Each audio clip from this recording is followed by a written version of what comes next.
The Gooseherd's Gift, a tale of transformation and true love. In a magnificent palace by the sea there once dwelt a very rich old lord, who had neither wife nor children living and only one little granddaughter, whose face he had never seen in all her life. He hated her bitterly, because at her birth his favorite daughter died, and when the old nurse brought him the baby he swore that she might live or die as she liked, but he would never look on her face as long as she lived.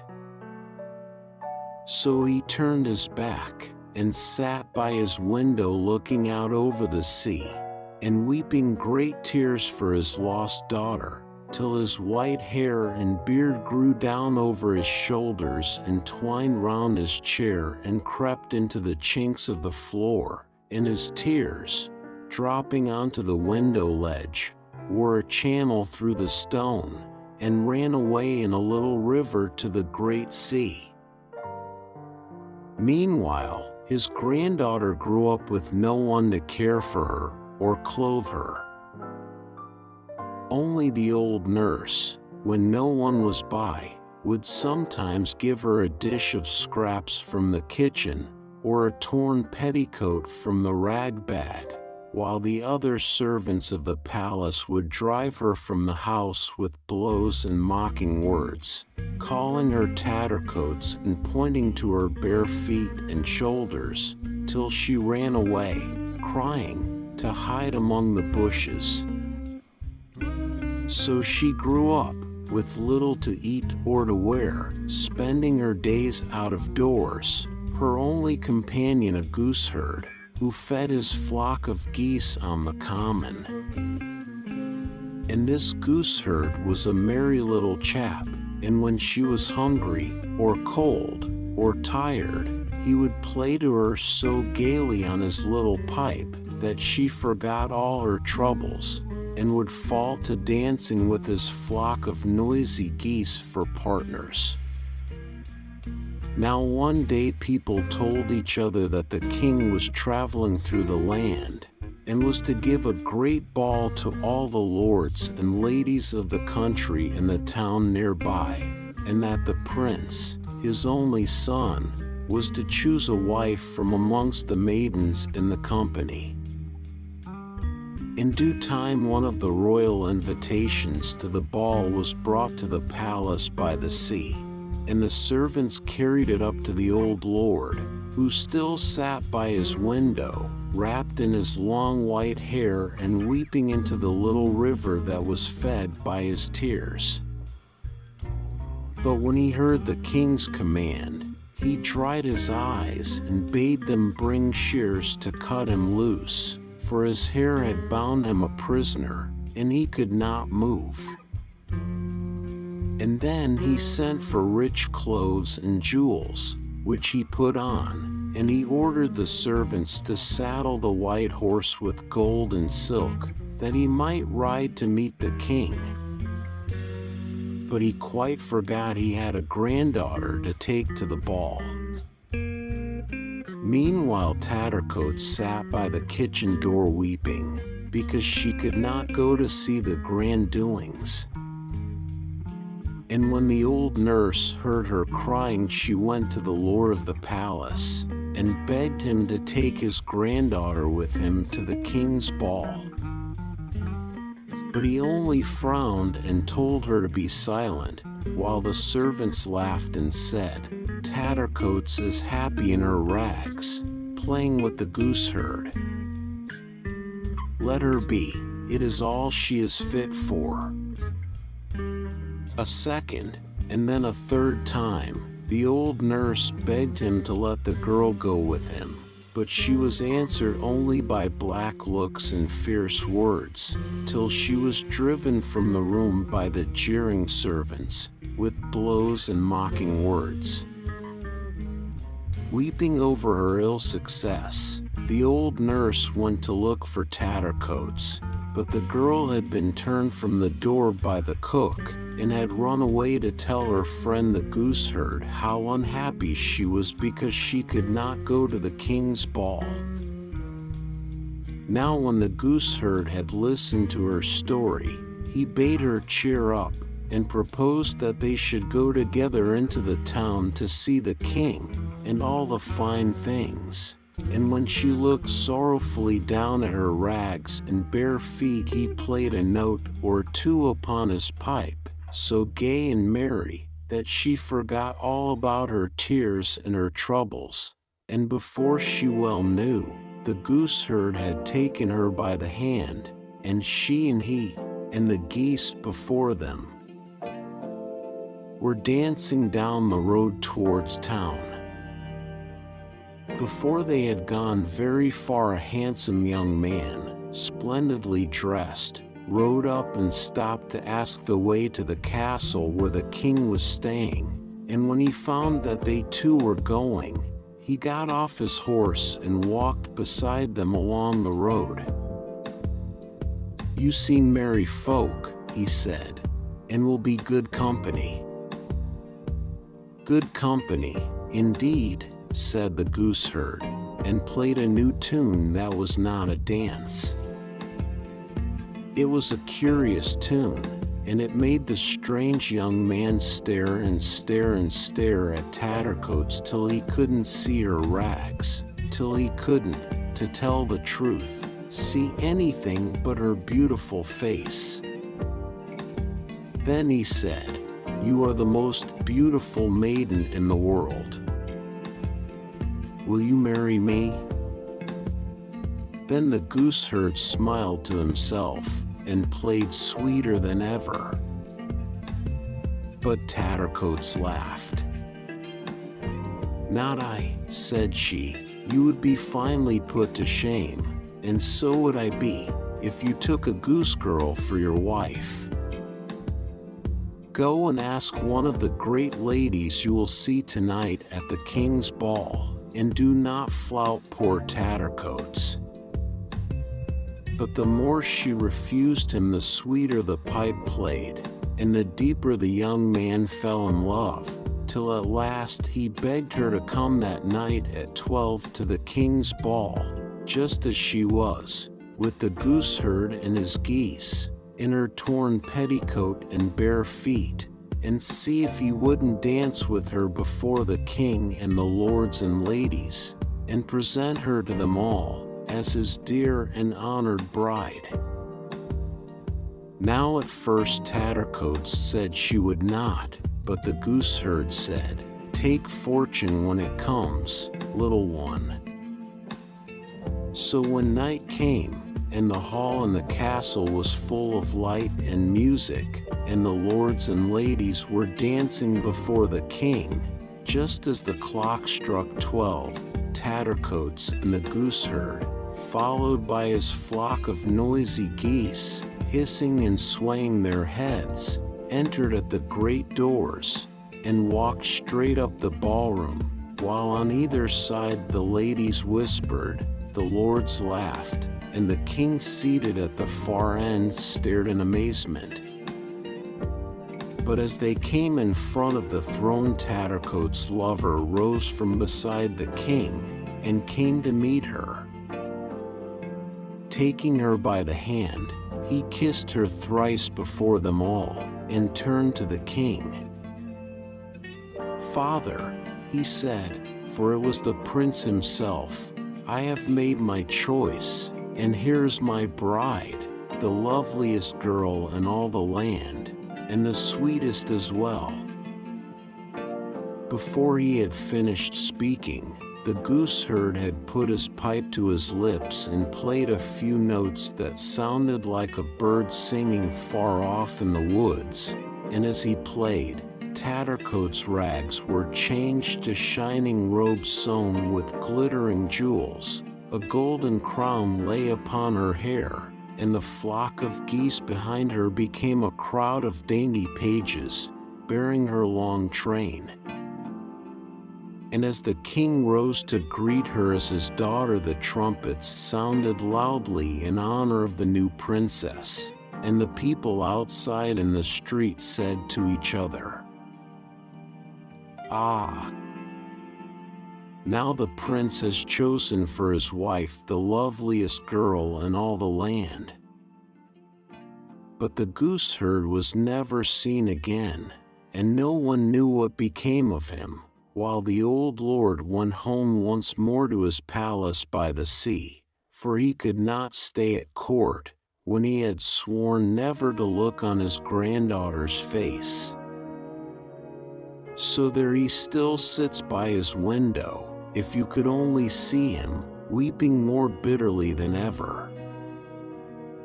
And his white hair has bound him to the stones, and the river of his tears runs away to the great sea.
settle